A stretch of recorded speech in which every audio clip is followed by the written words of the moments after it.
Welcome to Textination. Joining us is Brian O'Neill Hughes, Director of Product Management at Adobe. Thank you for joining us, Brian. Thanks for having me, Fred. Well, it's been a big month for Adobe. The big Adobe Max conference took place, and give us a little bit of an overview of the kinds of things that Adobe focused on this year. Sure, yeah. So Max is our big event. We hold it annually, and this year's Max was bigger and better than ever.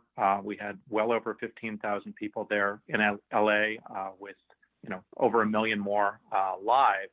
And of course, you'd expect updates to our flagship desktop apps, and we certainly don't disappoint there, and we can get into that, and we should.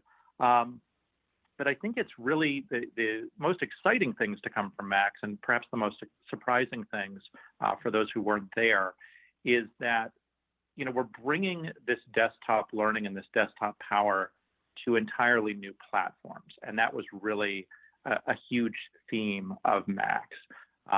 So just the massive amount of products that we've been delivering on the iPad and in iOS, and then we did at Max. So things like Photoshop, early indications of what we're doing with Illustrator, and even big surprises like CC Mobile, which gives you all of those fonts you've been loving on the desktop anywhere now. Well, describe what the experience is going to be like for users on an iPad, for instance, using Photoshop. Can they expect pretty much the same kinds of features and performance? Yeah, that's a great place to start, because I think that one really requires a little bit of deconstructing that a little bit. I think there's a lot of expectations when you have a flagship app like Photoshop. I spent the first 15 years of my career on the Photoshop team and a decade as product manager, so I know and love it very much. I think when you say, we're bringing Photoshop to the iPad, obviously expectations are going to be through the roof. So the things to know about that project are that it is powered by the same code base as what's found on the desktop app. And what that means is you can open the same massive files, layers, masks, adjustment layers.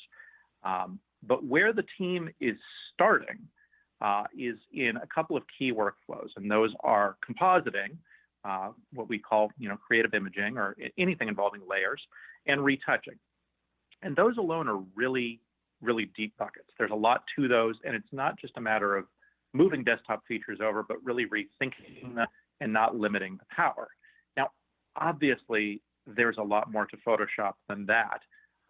So the team has begun there, and I think that applications like Lightroom, which of course didn't exist 30 years ago, and Fresco, which is our new focused drawing and painting app that didn't exist 30 years ago. In fact, it didn't exist 8 weeks ago.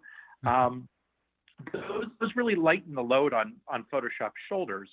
But in order to understand Photoshop's role, you need to know, the problems that we're solving with focused apps versus the problems that Photoshop solves. So I think that some people are going to be thrilled right out of the gates, and it's going to bring Photoshop to a new group of users, which is super exciting. And of course, people who've been using Photoshop for years on the desktop might find that they're missing some of what they're expecting there. But we've really stressed that it's the beginning, and it is a firm commitment to bring the real code base to the iPad. That's a long answer, but I'm trying to sort of encapsulate 30 years into a platform shift. Well, there were other new things, and you touched on one or two already. Other new products and features. Give us a little bit of a run through there. Yeah, absolutely. So at the beginning of October, to coincide with a worldwide program called the Big Draw, we launched Adobe Fresco, which a year ago at Max was known as Project Gemini. This is a focused app for drawing and painting, and we know that this is an extremely popular category, especially on stylus-driven devices like the iPad. So at the beginning of October, we sort of launched that independent of Max, because when you have a 1.0, you want people to know about it, and so we decided to sort of give it its own moment. There's three things that make that product unique. One is it uses an entirely new class of brushes called live brushes. These realistically simulate watercolor and oil paint in a way that we've never done in any other product. The other thing is that it brings together vector and raster both as first-class brushes in one space. And the other thing, which is really important, is it's deeply integrated with Photoshop on the desktop and now Photoshop on the iPad through what's called Cloud Documents, the ability to move seamlessly between applications. So we released that before Max, and then at Max, I think we surprised a ton of people by bringing that to Windows. We're starting with the Microsoft Surface devices and the Wacom Mobile Studio Pro. So I think of that as part of the Photoshop story because those are workflows that have been key to Photoshop over the years, but in the same way that we extrapolated Lightroom from Photoshop, and that's become its own solution, that's what we're doing with drawing and painting. Interesting. Now, there were obviously a lot of updates that were to your Creative Cloud apps. Absolutely, yeah. So, I mean, Photoshop's the one that's always on everyone's mind, and I think that, a lot of what we thought about around Max with Photoshop was Photoshop on the iPad. Super interesting. But a few other things to know there. Those cloud documents we talked about, that's really powerful functionality. I mean, essentially, if you do something in XD, if you do something in Photoshop CC, if you do something in Fresco or Photoshop on the iPad, those applications are all seamlessly connected by those lossless files in the cloud, and that's really powerful.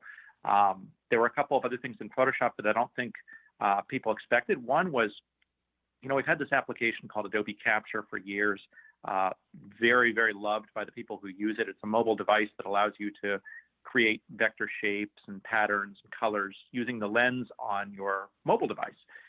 People have loved that. It's been a lot of fun. I think we surprised a lot of people by taking all of that functionality and putting it in a panel in Photoshop because you don't need a camera to enjoy the benefits of Capture. All you need is an existing file. So Terry White showed that up front in the keynote, and people flipped out over that. Another thing in Photoshop was Object Select, and that one is it's classic Sensei Adobe magic, which is to say that you just loosely define the object you want, and Photoshop handles the selection and masking. And it's up there with content-aware fill in its ability to just sort of drop jaws. You look at that and it's like, how on earth did they do that? So that's pretty exciting, given that selections are such a key part of any Photoshop workflow. Of course, huge changes in XD. We continue to lean really far forward, and the changes I talked about with Cloud Docs benefit that. They give us real-time collaboration. We're not slowing down at all in terms of extensibility. I think extensibility is a key reason for Photoshop's success, and it will be a key differentiator XD. One thing that's worth mentioning that crosses all products, mobile and desktop, is our deep commitment to CC libraries. These can really be any element of a file, and they're available through all of the different mobile applications, cloud and desktop applications. And the big news there is that the Creative Cloud desktop application now really treats these CC libraries as first-class citizens. It allows you to visualize, search, and sort, and access and use them in ways you've never been able to before. So we put that functionality in 2014, and we've really recommitted to it here in 2019. And I guess the key word across everything that you've talked about, I guess, is creativity and enabling more of it. Yeah. If there was one key theme, that would certainly be it. I mean, Max is a creative conference, and I think that what you see Adobe doing is making sure that the people who are using our desktop products are able to do so faster and more powerfully than ever before, and that we're really thinking beyond the desktop. We're not thinking of any one surface. We want to help solve problems, creative problems, wherever you are. And as you reach those pocket devices, whether it's phones or tablets, there's an opportunity to rethink the experience, which gives us access to an entirely new audience of creatives, people who maybe don't know those desktop tools or who might not have a relationship with the desktop at all, but want to be creative. And tell us a little bit more about some of the artificial intelligence that Adobe's been working on. That's really a part of so much that you're doing. You call it Adobe Sensei. Sure. Yeah, I'll give you a couple of examples. I mean, the truth is it exists in just about every product we make, and we're constantly leaning forward there. I mean, the broad view of it, for anyone who's ever been to Adobe Max, when you see sneaks, which we do on the second evening at Max, which is sort of the product team showing where we're going. A lot of what you see in sneaks reaches the products, and a lot of that these days is AI. And it's really Adobe innovation productized, which is no small feat, getting this stuff to work in legacy products or new products. And so a couple of examples of where you would see Adobe Sensei. Adobe Sensei powers the live brushes and the fluid simulation that I talked about in painting and Fresco. We saw it in a really interesting way in a very broad consumer play in what we're calling Photoshop Camera. This essentially allows you to do pretty advanced compositing and real-time creative imaging with the camera. That's a fantastic example of Sensei. We had that at the sort of the tail end of the keynote, and I don't think anyone saw that one coming. Just one more example, I could give you a bunch, is in Premiere, in our video editing software. We showed Auto Reframe, which, these days we're consuming content across all different size screens. And what Auto Reframe does is it analyzes your image. It looks at the central focus of it, whatever the subject might be, and it intelligently reformats it for the screen. So Jason Levine, our video evangelist, showed a great example of a skier sort of moving across a slope and then jumping off, flipping in the air.